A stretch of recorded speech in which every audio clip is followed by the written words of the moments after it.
Yo, yo, yo! Alrighty. Ladies and gentlemen, welcome back to episode 2 of the High Ticket House podcast. I'm your host, Jordan Zadrozny, here with my co-host, Zachary Schaefer.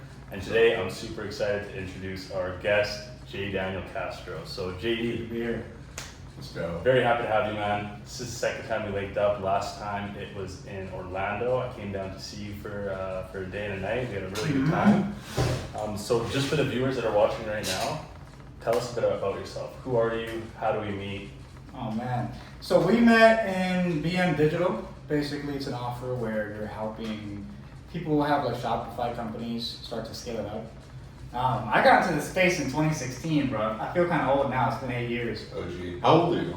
I'm 25. Are you really? 26 next 2 weeks. You should either be like 24 or like 35. It's the beard, bro. It's the beard. It's the beard. You're right on that. Yeah, no, but in 2016 I got into the space. I was mainly trying to start like a marketing agency. And so it was going okay. I started booking a bunch of non-sales calls. I hired a VA, right, to send 1,000 emails a day for me. And that's what kind of got me into like the idea of like delegation and right how business actually works. But basically I couldn't close the door. I couldn't close anything. Well, you were 17 at that time, no? No, I was 18. Okay.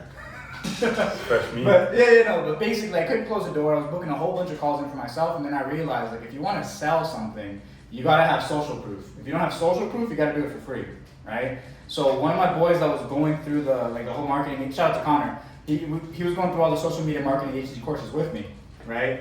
And 2020, COVID came, it took out my job, and he shot me a text, and he's like, hey dude, like the agency thing is cool, we're not making a ton of money, why don't you get into high ticket sales? And I bought Taylor Welch's course for $100.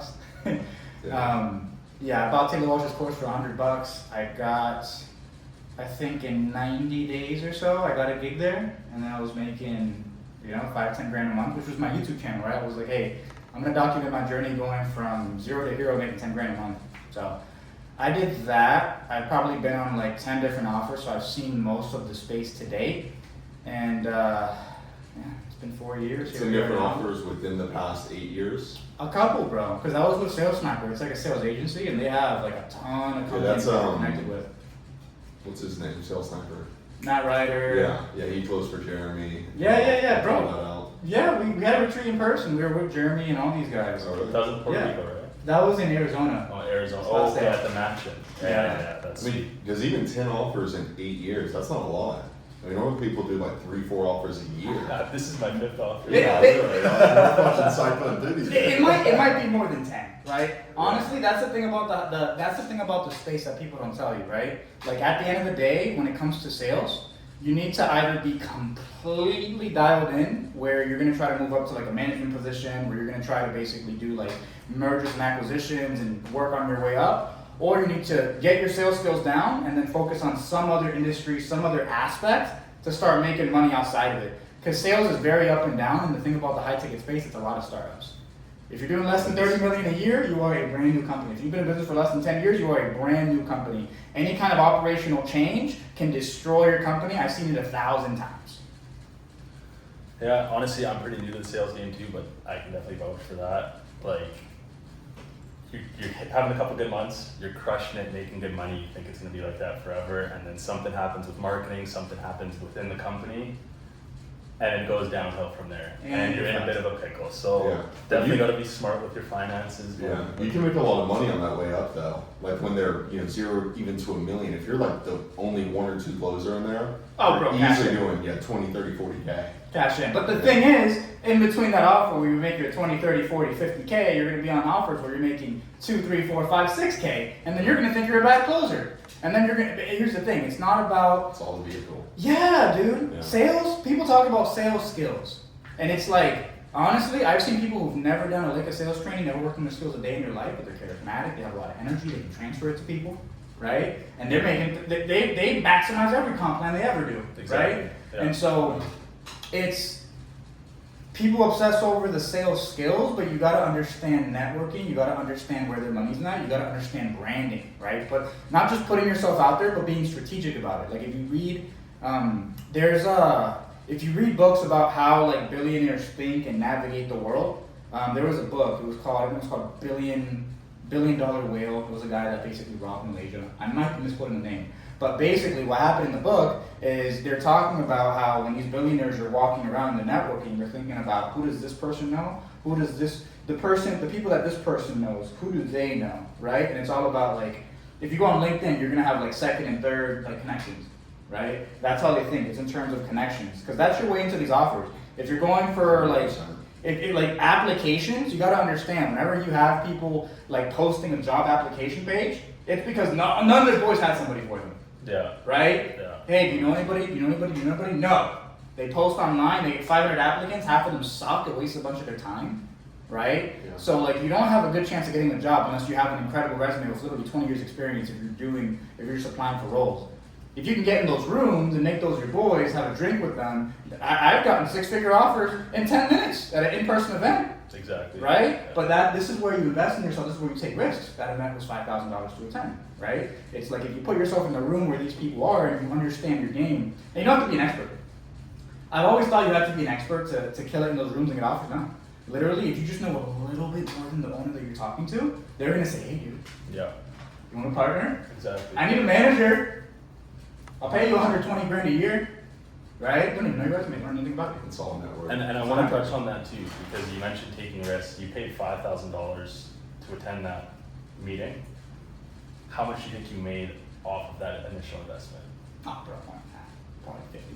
50, exactly. So 10x ROI. And I just want to say that, guys, like, when you invest in yourself, it pays dividends. That has the highest ROI out of any investment you can make. Investing in your skills, investing in your knowledge, taking things to the next level.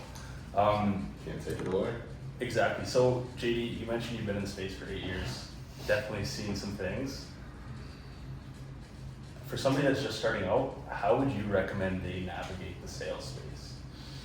You gotta know what you want to get out of it, right? You gotta know what you want to get out of it. I would say don't try to do it alone, right? Like when I was getting started, you saw a lot of courses for like 10 grand. Hell, I got into a course for $100.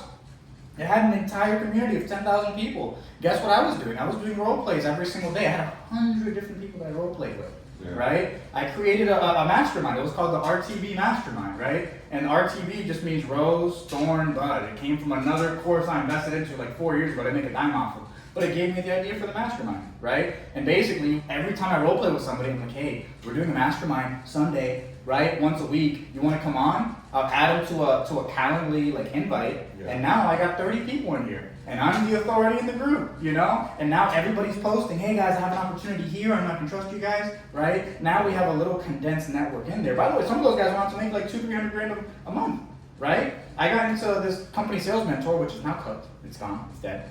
But it was good. It was good while it lasted. We were making good money. But basically, like I saw that there was issues with fulfillment, right? And that's one thing you're going to see as well. A lot of these owners are young; they don't know business, right? They get blinded by the money, and so what happens is they fuck people over. They don't think about the customer success stories, right? Yeah. And now that puts us in a position where, as a sales rep, you got to make a decision. Do I keep making 10 grand a month, 5-6 hours a day, 4 days a week, right? Or do I walk away? Because hey, if what you don't want to do is you don't want to have the golden handcuffs. You don't want to sell your soul, and the only reason that happens is because you're in scarcity, right? The more people you talk to, the more you network with. The second you see a red flag, you cut them off. Yeah. Right. Absolutely. You know. Absolutely. So, when it comes to sales, you being in the game, got a quick question. What's the most you've ever made in a month from a remote high-paid sales job? It was 13.5 grand, but I'm at like 14.5 for this month. Yeah, for those of you guys that don't know, so JD came down from Orlando today to stay with us. We were all working in the house. The boys. It's a day. We made over $4,000 combined today, USD, from closes. Zach got 2 closes, I got a close, JD got 2 closes today. Mm-hmm. Skits day. Like literally, we were turning it up in here. So, another question for you and Zach. Do you guys like to set yourself up for success when you're taking these calls? Do you guys follow any kind of morning routine, or do you kind of just free flow with your day? It's not as disciplined as I need to be. I mean, I have some sort of structure. Like I want to wake up, get outside, drink some water, do some sort of prep, some sort of like prime before I'm getting on the calls, but like nothing that's extremely dialed in, right? I've been on and off about it. Like I've had very intense and extreme morning routines, and I've literally woken up and taken a call like 2 minutes later. Neither are ideal. You don't really need it though. Like it is important for like the structure, but like if you're a fucking dog and you can actually just close, it's not gonna matter if you went on a fucking 20-minute walk or took a cold shower. I would actually say when it comes to high performance, because that's all that is, right? If you just take a minute and sit there and say, what is my intention for this conversation? Huge. That's all you need. That's your morning routine. That's all you need. The workout and the sauna and the cold shower and the meditation and the reading, they're great, right? But they're not great because they make you make more sales, especially not before a call. You'll probably feel tired after you have a 5-hour morning routine, right? But they're great because they build you up as a person, help you become the person you want to be long term, right? But if you want to make more sales, 2 minutes, what's my intention, right? Why am I here, right? How am I going to serve this person? That's all you need for like a morning routine before calls. 100%. Yeah. 100%. Just solid fucking set of intention on the day. You can start the night before too. Just like what do you want to achieve for the day on this call for this person. Massive reset. It's that's where I could go a lot of different angles here, but I want to talk about like, you know how you're saying all three of us close, right? It's just, remember I said earlier, like you don't want to go into the space alone? Yeah. That's where I got fucked up when I was trying to have a marketing agency. I was trying to do everything by myself, right? Yeah. That's where, even when I was in like that's what kills people. They try to do everything by themselves. That's why there's so much anxiety and all these mental health issues in the US, because everybody's divided, we're separated, right? It used to be, there's a giant plot of land and you have 30 families and they're all together and taking care of each other and everybody's a high performer. You look at these African guys, right? And they have they're all working at McDonald's, they have like a Ferrari and they have all this real estate. It's because they come together, right? Like the more people you can connect with, the bigger your network is. The more people you can connect with, the more you're gonna level up as a person. The more you're gonna have people who can fill in your weaknesses. When your offer's down, every single time, so I was on an offer before that I hated. It was horrible. And not because it was a bad offer, like the money was decent, but it was just talking to these people was so fucking stressful. To me, right? Maybe somebody else would love talking to these guys. To me, these are the biggest dickheads in the planet, right?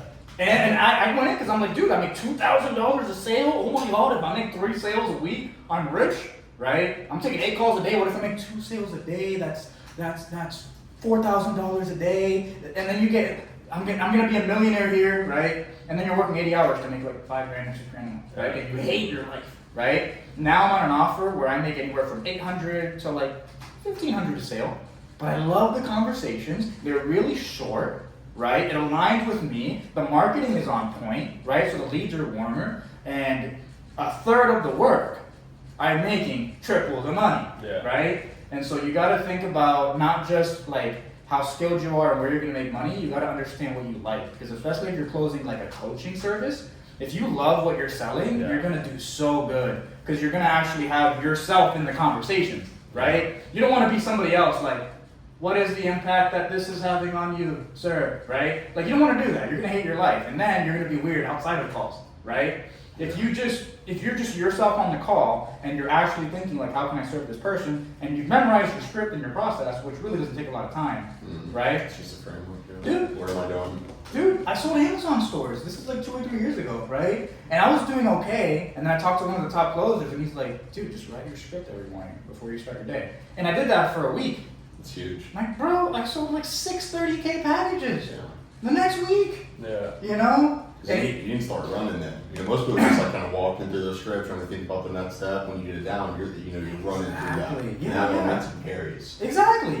You go from being somebody you go from the 4th grade basketball player, right? That's like left foot down, right knee up. You're thinking about the first level of operations. You don't have your basics down. Like there's a book. It's called Your Next 5 Moves by Patrick David. Really good book. Shout out to Patrick David. Is your next 5 or your next 15? Your next 5. Your Next 5 Moves. Isn't there one called Your Next 15? I don't know, but he does talk about basically amateurs. They know their next 1 to 3 moves. Such as. Exactly. Yeah. Grandmasters, the professionals, they know their next 11 to 15 moves. Yeah. Right? And in sales, Because I've gotten coached by some of the best guys in the world, right? And that's all they talk about. Like, as this person's thinking, I have all the different words and angles and everything I could do, but I'm thinking 30 steps ahead. Like, okay, if they're saying this, what does that relate to their personality type? What are really the needs? What lies are they telling? You're able to think 10 steps ahead of time. It has to right? become second nature.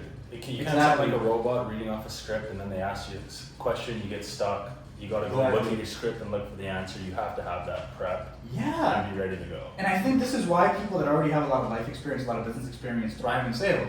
Because they understand, right? Sales and business is just solving problems. Yeah. It's just understanding the person in front of you and putting a solution in front of them. It's just transfer of confidence. That's really all it is. It's a transfer of confidence. Like, sales, a transfer of energy. Dude, I've met people, like I was telling you guys earlier, I've seen guys that have never done sales training a day in their life, ever. Nothing. But they're so confident.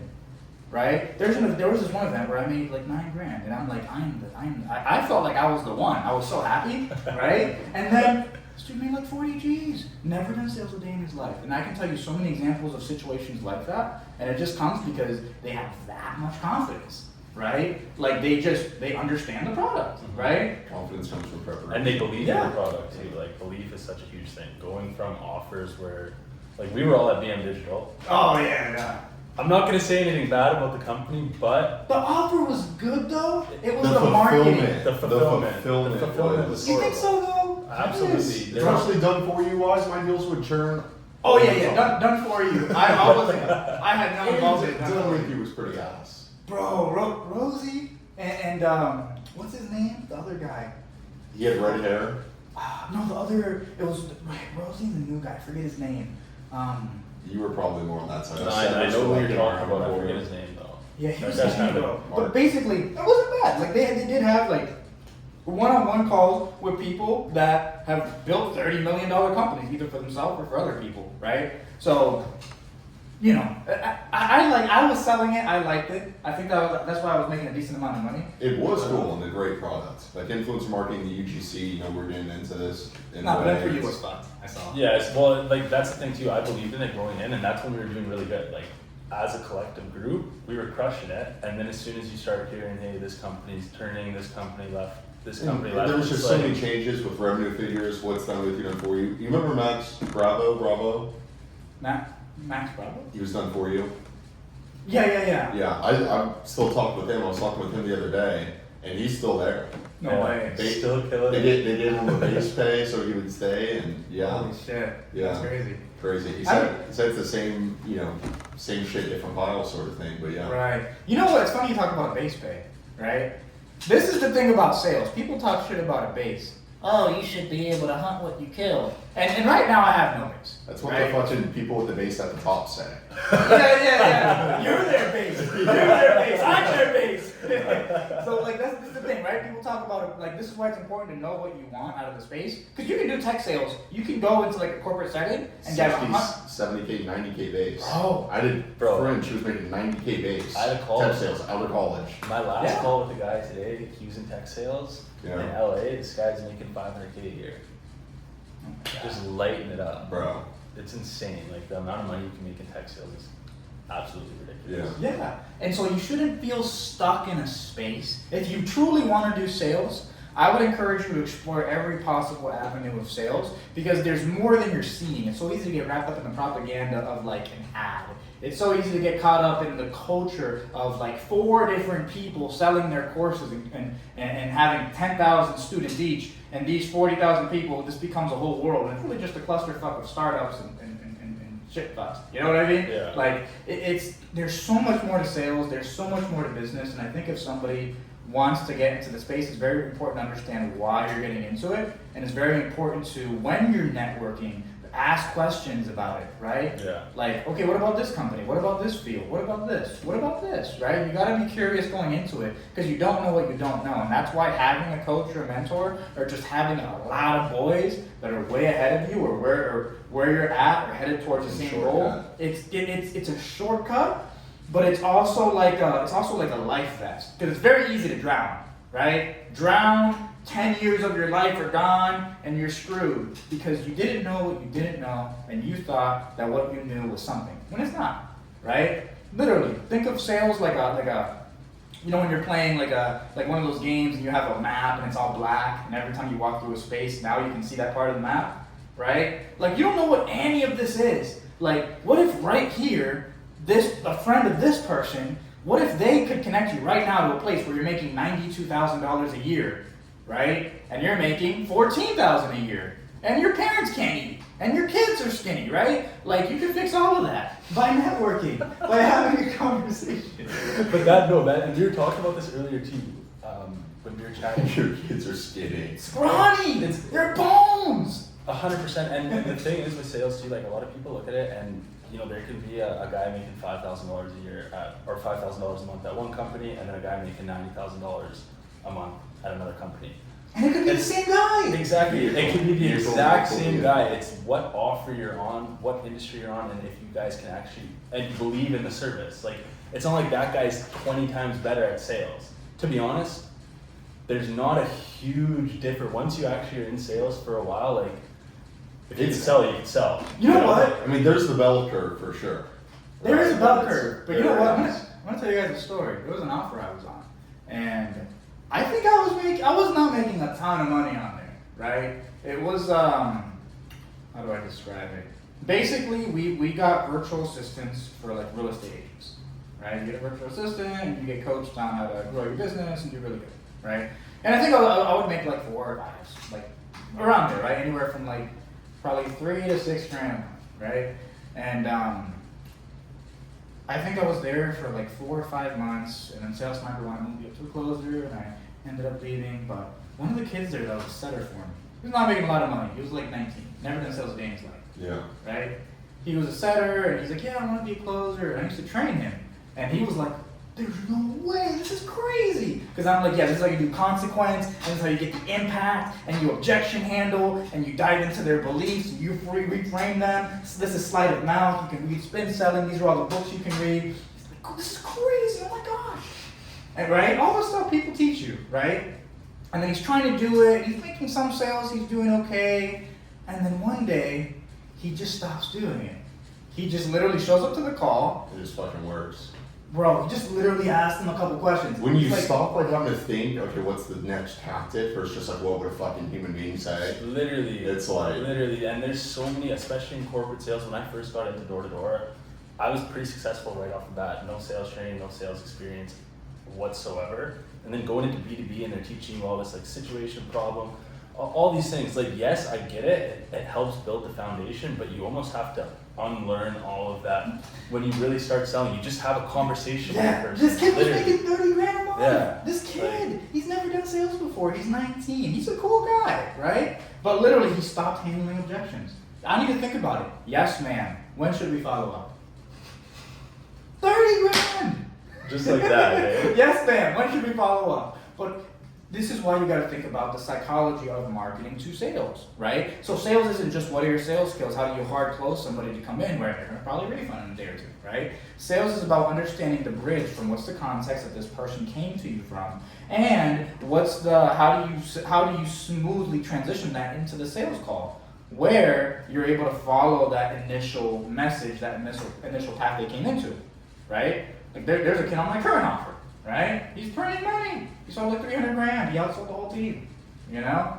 He's also 19. These little 19-year-olds, bro. Literally, these freaking that one 19-year-old, you know, too, making $50K a month. I'm like, They're balling, yeah. I mean, but he's on, not, I don't fucking know his sales ability like that, 1950 grand a month, but he's on just a gas offer. He's Exactly. getting the best leads on it. He's taking me, like, their 30-minute calls. He's taking like 20 of them a day, 7 days a week. It's Right. all about the network, I'm telling Yeah. you. But guys, are you familiar with Jim Rohn? Oh, yeah. Yeah. Okay, so he has a quote. It's not about what you get in life; it's about who you become.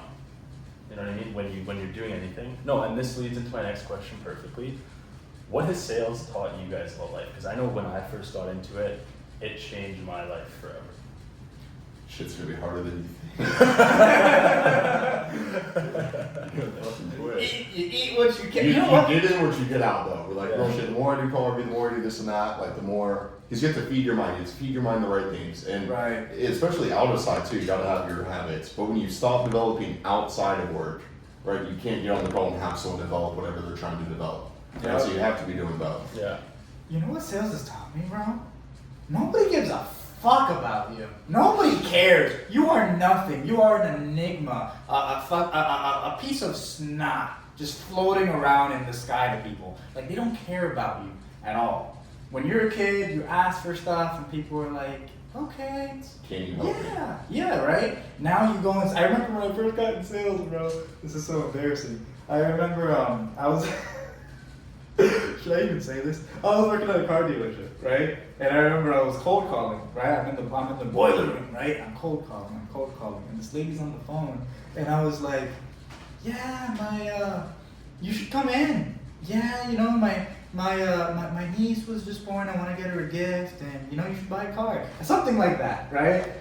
And she was like, okay, and she, and you know, like, the more people you talk to, the more you're like, you make a really compelling offer. This is exactly what you need. And they're like, no, I need to think about it. I need to do my due diligence. I don't know. No. And you start to realize people don't care about you. Like, you don't exist in their world, right? To them, you're just some random person they bumped into. They're going to forget about in 2 minutes. And that teaches you in life, instead of worrying about, like, other people and all these different things, you got to just triple down on yourself and focus on your path. Exactly. No one's going to care about you as much as you need to care about yourself. You know, so you always have to put your priorities first, and I feel like when you help yourself and you put yourself in a position where you are successful, you are doing good, that's when you can really start to help other people and bring them up. But trying to bring other people up while you're trying to get up at the same time, it's just going to slow everybody down. Nah. Process. So Entirely lifts all ships. yeah, exactly. Yeah. Words of wisdom. Words of wisdom. Good job, Same Zach. exact. Yeah. Saffron, baby. Yeah. No, it's so true. This is something I used to always say, right? We've got the beers. We remember that. We don't have any beer. I'll grab the beers, boys. It's Tea break. T-Break podcast. No, but this is actually Cajun cheers, too, to be honest. Like that. sounds good. No, but this is actually like a big thing that I used to always think about. Because you know, if you're like really broke and your family doesn't, or people just don't trust you that much, you're not that guy, and you say like, or let's say you've never had a Shopify store, right? And you tell somebody, hey, bro, you should start a Shopify store and make $30,000 a month if you don't like your job. And then they're like, okay, cool. How's your Shopify store doing? And you're like, well, you know, I'm thinking about starting. I saw an ad with a course that I'm thinking about buying. A lot of times you're projecting too. Right.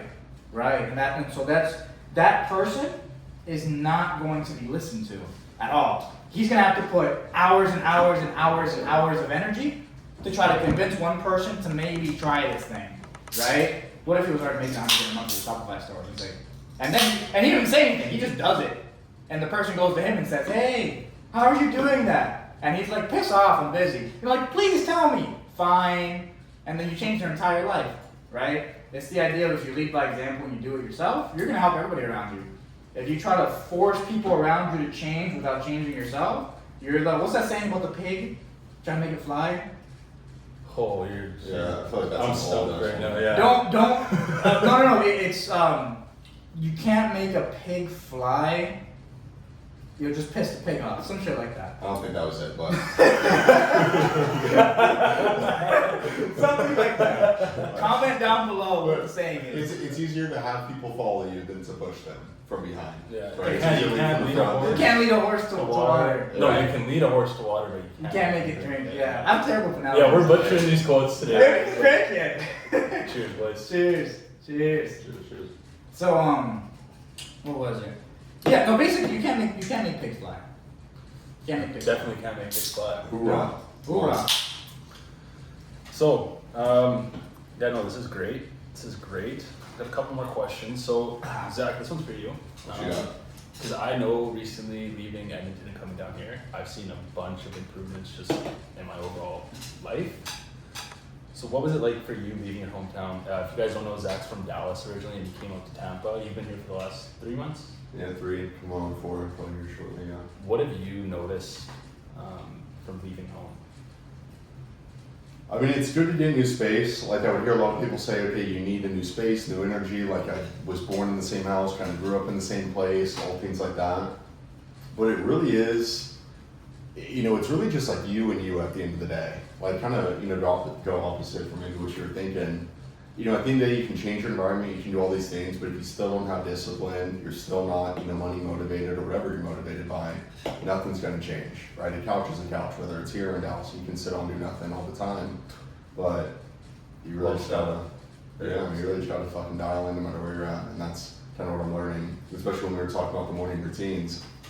I would do all that and think that, you know, was what it does, but I was the most successful when I just woke up, pressed stop on my alarm, sat right in my chair and got to work. It's like the 80-20 rule, you know what I mean? Like 80% of the, or what is it, 20% of the customers give you 80% of the results. It's the same kind of thing. If like you're trying to do this fancy morning routine and you're wasting 5 hours of the day doing it, well, the only way you're going to be generating income is if you're making calls, taking calls, and closing deals. You know what I mean? So why not allocate more time towards doing that instead of doing all this bullshit? It's literally just tasks that don't really Everyone matter. knows what they need to do.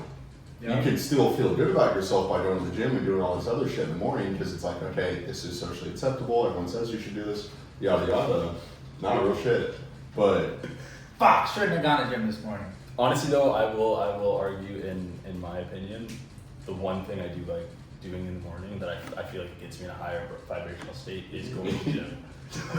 And that interesting point about going to the gym, because there's a 30-minute workout that gets your energy up and stimulates you, and then there's a 2.5-hour workout True. where you feel like you got hit by a train. Except when I see people that go to the gym and they're like, yeah, I was here for 2 hours, I'm like, bro, what the fuck were you doing for 2 hours? You're checking your phone for 10 minutes in between sets. Like, I like going to the gym, but I don't enjoy working out every day. You know what I mean? Like, I'm going there to put in the work, I'm a 45 minutes. and then I'm exactly Yeah. 45 minutes. I Yeah. hammer it out, and I'm out. Nah, you Enjoying my day. You know, funny story. I actually got in really good shape. This is probably like 2 or 3 years ago. And me and my boy, right? I lost it, okay? This is funny story. I got really good. No. So here's what happened. Me and my boy haven't spoken in years, right? And he's got really fit. He's doing all these muscle ups and he's dunking and all this crazy stuff, right? And I'm like, let's work out. Come on, let's go. And we start working out, right? And he's like, hey man, so I just put together this whole custom fitness plan. We're gonna get huge. I'm not watching. He's gonna laugh. We're gonna get huge. Let's go. And I was like, okay, cool. You're the swole one. I'll just follow your workout plan. And so he literally had us do 5 sets of calisthenics: push-ups, dips, pull-ups, squats, calf raises. 5 sets of each. That's the warm-up. Then we would do bench press. Yeah, we'd do bench press. We'd do shoulder press. We'd do barbell squat. We would do leg press with 8 plates on each side. We worked our way up to that. Then we would do rows. Then we would do deadlifts. Then we would do dumbbell curls. And then we would do dumbbell bench press. And then That's a fuck no. and then we would do shoulder. be a Navy SEAL right now? And then we would do shoulder raises, and then we would do rear delts, and then we would do traps with the kettlebells, and then we go back to that machine over there. Not the machine. We go back to the power tower for the calisthenics. We do 5 sets of push-ups, 5 sets of pull-ups, 5 sets of squats, 5 sets of calf raises, and 5 sets of dips.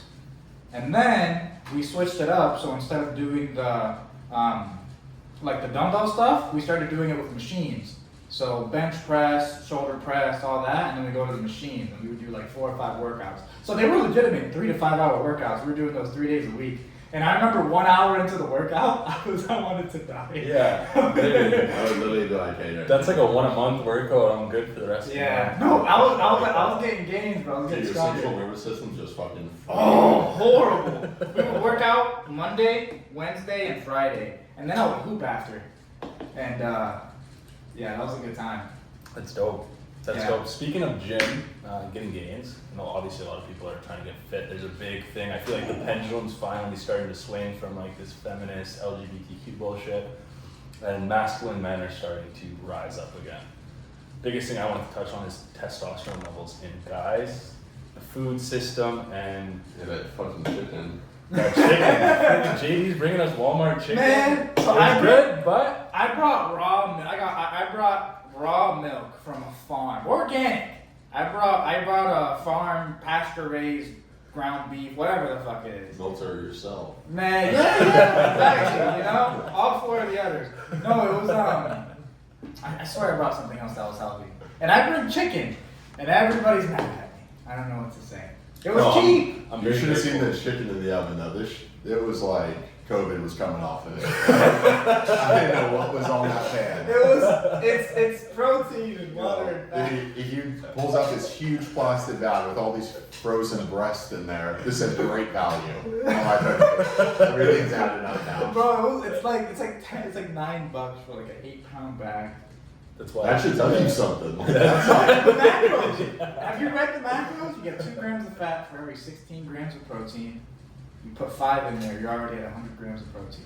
Yeah, then your test is fucking plummeting. You have all these health conditions. You're freaking you got a paralyzed arm when you're walking. You should eat fruit every morning if it's sprayed with GMOs and pesticides. That's when they down the road. But I will say the thank you for bringing food. The milk was the best milk I've had. That was the first time I've had like raw farm milk. Really good. That honey was bomb too. Oh yeah, the honey.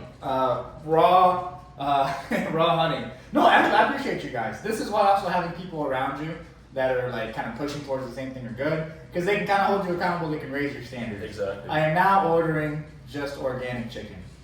I was gonna say, even when we fucking go grocery shopping, even when I'm eating, like I eat out a lot more than Jordan does, so Jordan keeps me more disciplined. Yeah, and we were actually leaving the house the other day, and my shirt was a little wrinkled, and Zach said, "You're not leaving the house like that, are you?" So I got the blow dryer out, I wrinkled it. But that's the power of brotherhood, boys. You know what I'm saying? Like JD pulled up today. We're taking sales calls. We literally crushed it. Such a good day. We're outside doing push-ups, pushing each other. We're about to go freaking shoot a movie tonight downtown Tampa. I might vlog a bit of that, guys. So stay tuned because it's gonna get pretty rowdy. So back to that testosterone thing. Actually, you know what? We'll skip over that. I don't even know where I was gonna go with that. Do you guys have anything else that you want to touch on? In terms of testosterone, In general, honestly. so if you look, guys, look up atrazine. Alright, continue. What is atrazine? It makes the frogs gay. Really? What is it in? It's an Alex Jones reference. Basically, there's chemicals in the water where there's one called atrazine. It's in your water. If you don't filter your water, it's in your water drinking it. Right? Yeah. They had a little like thing of just an aquarium of frogs, right? And the water had atrazine in it. And they put, I think it's the same amount as what's in our water, right? Maybe a little bit more. Just in tap water? Yeah. Or like bottled as well? Yeah, but that's why you I don't know about bottled, but the male frogs started to grow female genitalia, and one of them actually reproduced. Yeah. But that's what you see, like... We're definitely getting fucked. We're getting altered by everything we eat. Yeah, we might be getting banned off the second podcast episode too, right? Stuff, but I don't even care. That's the same thing with fluoride in the water. All this stuff, like... And people don't realize too, like, you see all these people that are like... They're walking around just slow. You know what I mean? They look like zombies. You guys know that, so there's a chemical, I don't know what chemical it is, but it's in birth control when girls take it. So they consume these pills and all these antidepressants and everything too. People are taking this, they're pissing in the water. The water gets filtered, but those particles are so small that you can't actually filter that out. So when you're drinking tap water, you're micro dosing all of these antidepressants. Like it baffles me that people still drink tap water and you try to tell them something and they're like, it's good. I'm like, fill up a glass of tap water, let it sit on your counter for 2 days and go back and smell it, or put it in a water bottle and tell me how it smells and tell me if you want to drink it. It smells like sewage water. Question: What do you think of the idea of? Excuse me. Some people are just NPCs, and there's no helping them, and they're just gone. And we need people like that to run society, right? Somebody's got to wash the car, right? What do you think of some people who are just lost causes? A lot of people are lost causes, and they're like that. Versus, if you have a message, and it's about something like health related, everybody should adopt it. For example, milk. If you have regular milk, right, there's actually the FDA approved a certain amount of pus and blood per gallon. It's like 100,000 microliters, some shit, right? But basically there's a certain amount that's allowed in every unit. They can put the hormones and the injections, and now they're putting COVID vaccines in them. Don't get me started there. But basically, that's for another one. That's for the band.net. That's for Rumble. Yeah, exactly. No, but yeah, basically, they put all these things into the cows, right? And you drink the milk, and they can cause all these illnesses because they've been altered, right? And you tell people this, And what's the first thing most people say? Don't tell me that. I don't want to know that. People don't know. Yeah. I don't want to know that. So what do you guys think of this idea? Because think about it. That's like, that's like saying, yeah, this guy beats his kid, and it's like, don't tell me, I don't want to know that. Now I'm implicated. Now I have to do something. Right? Exactly. They're scared to take action, and they know that if they really did know the truth, and they kept doing it, it'd almost say something about them. But with the NPC thing, have you guys heard the thing about the Bible, how they mention like the number 144? And there's like this theory I heard that there's 144 million people in the world that actually have souls, and then everybody else are almost like NPCs, or they don't have souls. So they play by a completely different rule. They're vibrating on like a completely different frequency. Super cool theory. That is interesting. That can get very dark very quickly. You saw the tablets that say 500 million people. The Georgia tablets. Have you heard of those? No. Georgia. Okay. Just look them up. Basically, they're these old ancient tombstones that say reduce the world's population is at harmony when you're at 500 million people. Because apparently you have certain. I'm sorry, your podcast is done. Apparently you have certain. Apparently, I'll try to censor it. There's special interest groups. BlackRock, Vanguard, State Street. There's special interest groups there's special interest groups that are controlled by very select families, right? And we'll change the topic. So I'm just trying. No, bro. Honestly, fuck it. We're unfiltered. We're unfiltered. I want to hear it, bro. Right. Let's go. Let the people know. I mean, they're fucking us in a lot of ways to summarize everything. Basically. More ways than we could even know. Top of the iceberg sort of thing is maybe out there. Yeah. It's pretty bad. And I've gone very deep down these rabbit holes and looked deeply into all this stuff and read the books. And I remember one time I was reading a book on the Committee of 300. Look it up. I was reading a book on this stuff, and then I got halfway through it, and then I remember I just said, okay, I understand now. And I closed the book and I threw it at the wall violently. And I was like, okay, I know enough.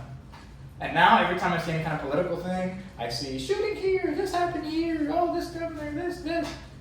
It's all the same thing. Yeah. It's the evil fucks doing evil fuck stuff that I can't control, and it's just a quick reminder, let's make some money.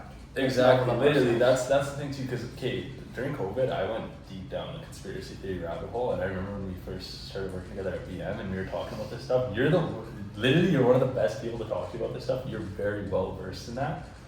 But I kind of came to the conclusion where I'm like, okay, I can sit in my room on my phone until 2 a.m. every morning, going deep down these rabbit holes. It's not going to change where I'm at. It's just making me It makes you feel anxious. more helpless of your own outcome. Yeah, helpless, anxious is a good way to put it. Yeah. I remember I was looking into it, and I've never had a panic attack. It's midnight, and I'm like, straight up. See, I always stay away from that shit. Like when we were talking about like the milk, it's like people would rather not know, just like you drinking it. I'm kind of that way when it comes to this. yeah, I can agree. form on it, know about it, but like, You're not going to change anything. The only thing you can do is really help yourself first. Yeah. Make a shit ton of money, which we're all trying to do right now. Get our family out, make sure they're taken care of. I was gonna say, We bonded on that too, where it's like, bro, the best thing, like one of my goals is once I got like a couple M's in the bank, I want to buy a bunch of land, get some headrights on there, have a self-sustaining farm in the middle of nowhere, then anything ever pops off, then you go to your farm, you're good. You got your family, you got the boys, couple cribs all over, like that's the dream. You know? it's coming, right bro. now, like, It's coming. the style of the fun is. And this is why having people around you is so big. Like I'm working on building, basically getting some land and building a farm and doing like Airbnbs and building houses on it. And I just tell my boys, I tell the people around me, yeah, I'm working on this. And you know how many people I've had say, hey, talk to this person, they can connect you here. Talk to this person, they can connect you here. I'm talking to Jordan, and he's like, oh, hey, here's somebody you can talk to on the phone. She's a trillionaire on this stuff. And I get like a free consultation session. And Shout out to you, Sonny. What? Shout out to you. And it's crazy, right? Because literally, if you just speak your vision and you surround yourself with people, you're gonna and you actively work towards it, they're gonna want to participate in the problem solving. But if you're not actively working towards it, nobody's gonna want to help you. Yeah. If your car's stuck on the side of the road and you're standing there just like this, and you're wondering why nobody's stopping, try pushing it. Someone's probably gonna stop and help you. 100%. Yeah. Right? Exactly. You got to take the first step at the end of the day. No one's going to take it for you. Yeah. Yeah, for sure. Okay, so I got the last dot here. OG Mudbone. Who wrote that? What? Unless you guys got some sloppy writing. What is that? Either you're fucking it out or it was you. It was you. What is OG Mudbone? Do you know? No. Oh my god. OG my phone. Hold on.